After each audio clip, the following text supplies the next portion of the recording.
Service in Peachtree City has issued a flash flood warning for northeastern Hall County in north-central Georgia, northeastern Lumpkin County in north-central Georgia, southwestern White County in northeastern Georgia until 4:15 a.m. Eastern Daylight Time.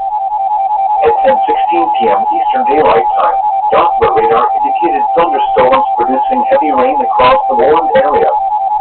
Between 1.5 and 2.5 inches of rain have fallen. The expected rainfall rate is 1 to 2 inches in 1 hour.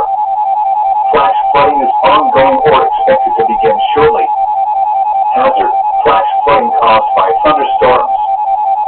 Source: radar indicated. Impact: flash flooding of small creeks and streams, urban areas, highways, streets, and underpasses, as well as other poor drainage and low-lying areas.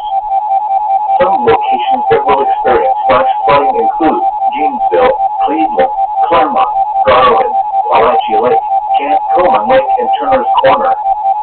Turn around. Do not drown when encountering flooded roads. Most flood deaths occur in vehicles. Be especially cautious at night when it is harder to recognize the dangers of flooding.